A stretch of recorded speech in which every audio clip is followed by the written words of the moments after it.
The woman was cleaning at the police station when she noticed a mistake in the police's handling of the case. She took a lick of her lollipop and her brain started working rapidly. She quickly identified the issue with the case. Then she continued to analyze the photos and instantly confirmed that the police had made an error in their judgment.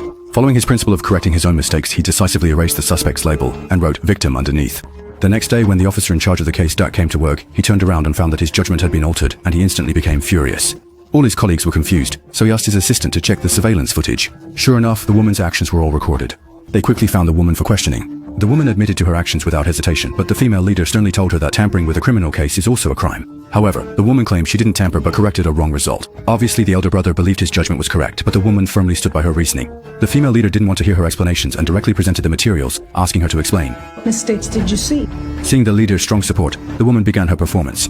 First, the police saw the man dead and concluded that the missing wife was the murderer. However, the woman deduced from the orderly arrangement of the sofa and the neatly placed items on the antique shelf that the owner loved cleanliness. There was also another photo. All the curtains were neatly tied back except for the one on the right side. Clearly, this raised suspicion. For someone who loves cleanliness so much, they couldn't tolerate such an existence. The only explanation was that the tie had another use. There were noticeable tape marks on the chair, and it was covered with hair. From this evidence, it was judged that someone had been tied to the chair with a curtain tie, and their legs had been taped. But the victim's wrists had no marks, so it was clear that the person tied up wasn't the man but his wife. The person lying on the ground was the victim himself.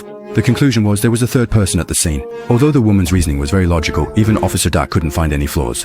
But Duck still concluded that it was just speculation. Only after the forensic team investigated the surveillance and confirmed a third person at the scene could it be determined. But just as he finished speaking, the assistant came and contradicted him, saying they had just found a woman entering the room. The woman thought she was innocent, but Duck still wanted to follow procedure and ordered the assistant to take the woman, Ella, away. Although Ella's reasoning was absolutely flawless, Duck couldn't find it in himself to be happy because they had to re-examine the case and quickly find the other victim before it was too late. Based on Ella's judgment, they investigated the third person closely and found she was an Asian woman named Zhang Li. A few months ago, she had sued the victim's wife. The victim's wife, Sister Jin, as a lawyer, successfully got the client acquitted. This led Zhang Li to often send threatening emails to Sister Jin. Additionally, he appeared at the access control half an hour before the incident, so Zhang Li was invited to the police station for investigation. But he repeatedly denied not being at the scene, yet had no alibi. Due to Ira's accurate deduction, he was brought out by Xiao Shuai. But just as they were checking the surveillance, Ella instantly noticed another suspicious point and decisively pointed out that the video didn't match the actual time. This made the female leader ask why again. Ella explained that the wind in the video was blowing from south to north, which only happens in the Los Angeles basin during the summer. The specific time was from mid-July to September.